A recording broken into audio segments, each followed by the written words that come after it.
Thank you, thank you, thank you. As my mother would say, God love you. Please have a seat if you have. I don't want y'all have to stand for me. Well, I tell you what, man.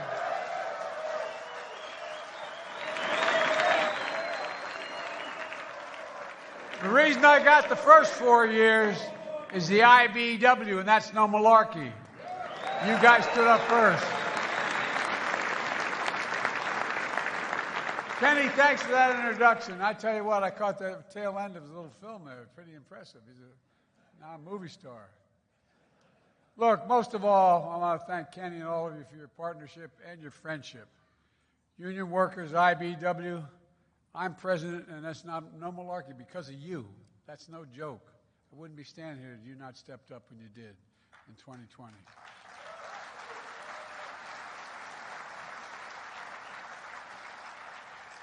I was home in Scranton, Pennsylvania, where I was raised, and I visited the place I used to live in, etc.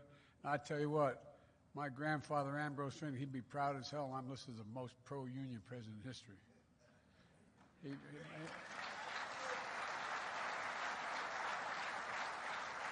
I had an uncle named Ed Finnegan. He said, Joey, you are our union from belt buckle to shoe sole.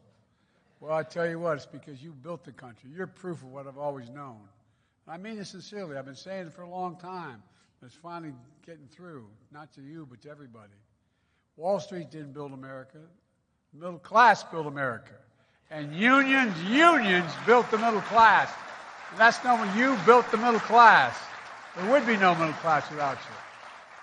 Folks, you've been hosting this conference for a long time, but it's fair to say in the last 4 years, there's been more excitement and energy than ever in all the work you're doing. I know because I see you all across America as I go across the country. Thanks to the bipartisan infrastructure law, 51,000 new infrastructure projects have been announced so far, and we're just beginning. Roads, bridges, ports, airports, clean water systems, affordable high-speed internet, all across America, installed by IBEW workers.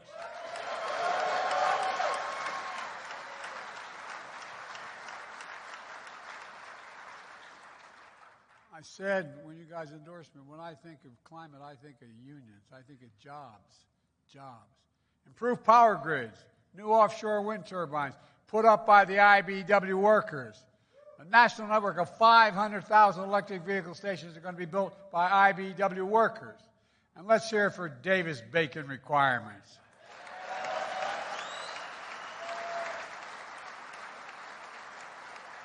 They guarantee these projects will pay a prevailing wage. Project labor agreements to make sure they hire highly skilled workers who have a voice on the job. And by the way, these projects are using American-made materials, creating even more good-paying American jobs, union jobs. You know, since the 1930s, and I have to admit to you, in my early days in the Senate, I didn't realize this law said it was the law that established the rights of union to organize back in the 30s. Well, that law said a little piece of it no one paid much attention to. The law said that when the federal government spends taxpayers' dollars, it has to buy American products with it, and it has to use American labor.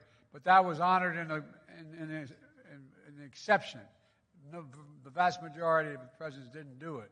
And the last guy didn't even know it. A lot of things he doesn't know. But look, that's buy American. Past administrations, including my predecessor, failed to uphold it. But not anymore. My administration uses American products and American labor to build those products.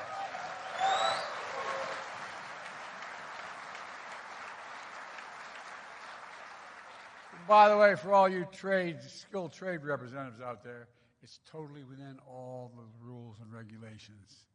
And there's no violation. We're not violating anything, man, except we're showing the world what we can do. At the same time, we're making the most significant climate investments ever. When I think of climate, I think of jobs, union jobs, good-paying jobs, many that don't require a college degree. And that's what we're seeing. We've attracted $700 billion in private investments in advanced manufacturing, clean energy, and more here in America, creating tens of thousands of good-paying IBEW jobs. The bottom line is, this is not exaggeration, the next decade and beyond, you'll be coming to this conference, seeing how critical the IBEW is and how transformative the project you're going to be making for the country. And I mean transformative. Take nuclear power, the biggest source of clean energy. It employs over 60,000 workers, including many of you. The key to meeting the goal of 100% clean power grid by 2035 depends a lot on it. That's why we're keeping existing plants open, restarting shuttered plants, and building America's first new nuclear plants in decades.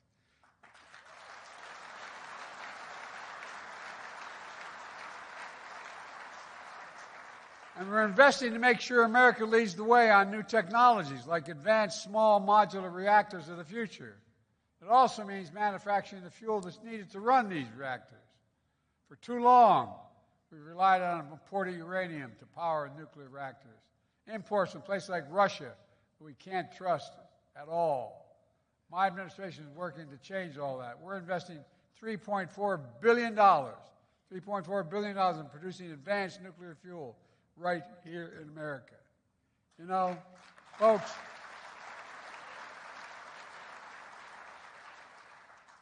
this is, I know we're going to look back on this 20 years from now and talk about what a revolutionary period this was for the country. We're going to make a real gigantic difference. Today, I can announce that the IBEW plant in Southern Ohio has already produced the first 200 pounds of that powerful enriched uranium. The first ever made in America. And it's on track to produce nearly a ton by the end of the year. Enough to power 100,000 homes in this country. Folks, thanks to your partnership revitalizing key American industries, we're reducing reliance on imported oil, creating more jobs for IBEW workers. So far, more than 2,000 new clean energy projects have come online nationwide since I took office, creating tens of thousands of good-paying jobs. We're giving tax breaks that are 5 times greater to projects that are providing prevailing wage. If you don't provide prevailing wage, you don't get the tax break. And we use registered apprenticeships to train their workers. Look, we've invested $440 million to expand registered apprenticeships programs. Most Americans may not know, and I love it, and you guys should talk more about it, in my humble opinion. Everybody thinks, I want to be an electrician. I show up, well, here's your card. Come on, man. Think about it. By the way, go on out and ask people who you're acquainted with, who aren't in the business at all. What's it take to be an electrician? You say, well, you just say, you get a little bit of training. 4 to 5 years of training to become an electrician. You're the best in the world. That's why it's a real thing. No, I really mean it. I mean it. You're the best in the world.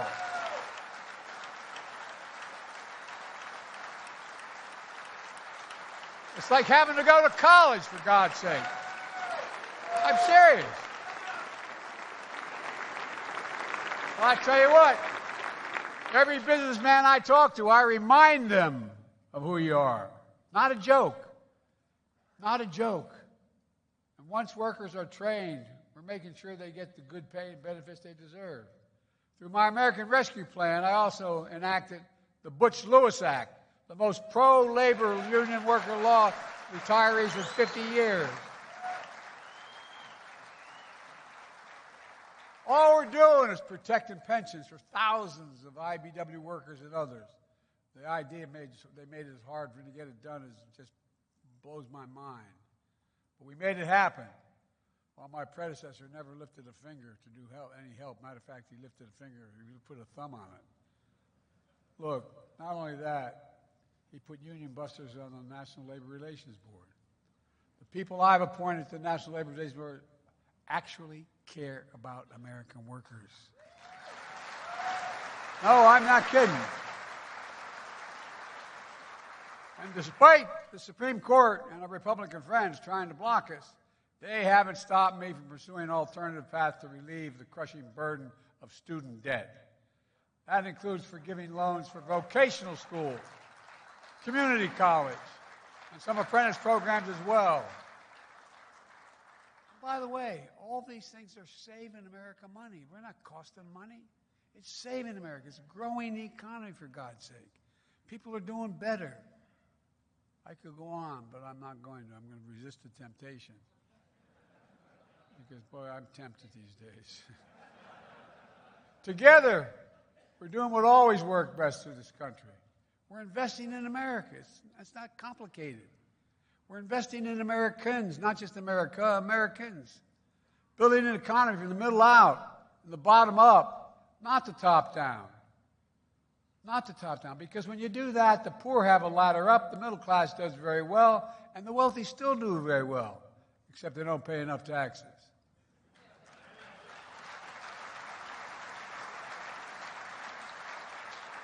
By the way, just parenthetically, you know how much we have 1,000 billionaires in America. You know what the average federal tax rate is for them?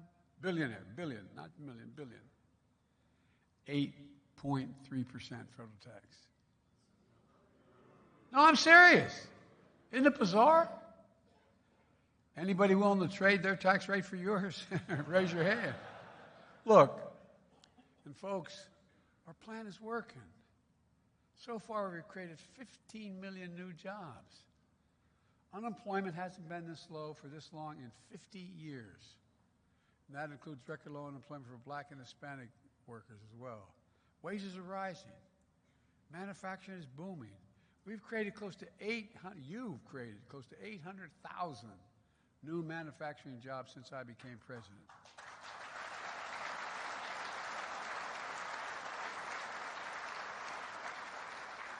I got to tell you, when I was a senator and vice president, I got so sick and tired.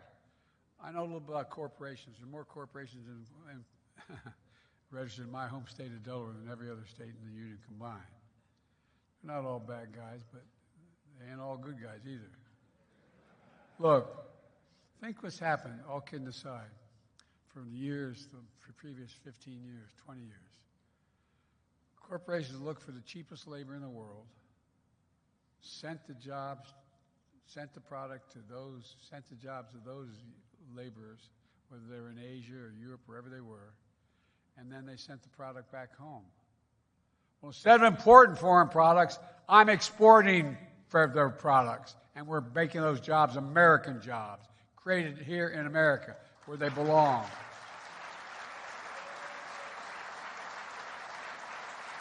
It's not that complicated. I really mean it. 550,000 jobs brought home. Home, home, home.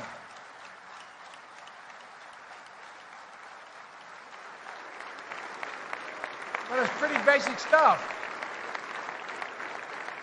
I won't get off course here talking about the chips, but all those computer chips we invented, we made about the tip of the finger size of it. But guess what?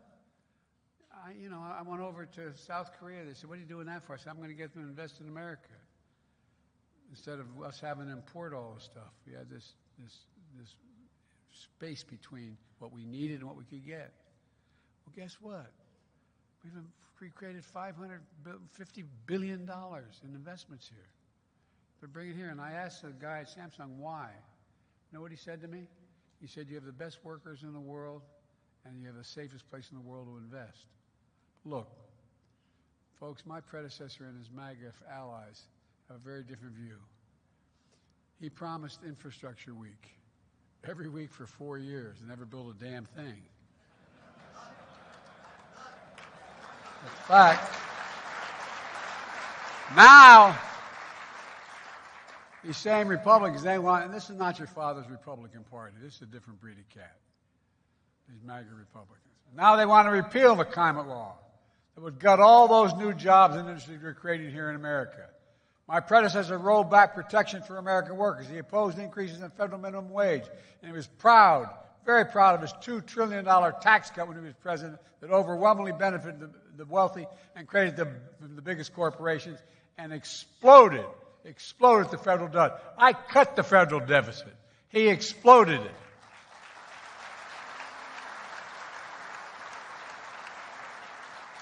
By the way, there's no exaggeration here. It's going to expire. And if I'm reelected, it's going to stay expired. Look, let me close with this. There are two different ways of looking at our economy. Some folks learned very different lessons growing up than you and I did. I learned the best way to get, they learned, and my opponent learned the best way to get rich is inherit it.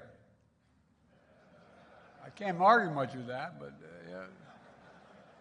They learned that paying taxes is for working people, not the super wealthy. They learned that telling people you're fired is something to be laughed about. Not where I come from, not where I was raised. I guess that's how they look at the world from Park Avenue, Mar-a-Lago. But I grew up in Scranton, Pennsylvania, and Claymont, Delaware. Working class and middle class towns, what many of you did as well. Nobody handed you anything. You paid your taxes. And being told you were fired wasn't entertainment. It was a devastating nightmare to a family. Folks, where we come from, it matters. That's why when I look at the economy, I don't see through the eyes of Mar-a-Lago. I literally see through the eyes of Scranton, where I grew up on my grandpa's kitchen table. I see through the eyes of working people like you and the basic values that you represent. Honesty, decency, hard work, faith. It matters. Fairness matters. And you believe like I do, everyone in America deserves just an even shot. No guarantee, just a shot, but guaranteed to have a shot. In America, we leave nobody behind where we come from. Folks, that's the America you all are building. That's the America you're recreating. And let me ask you, are you going to keep doing it?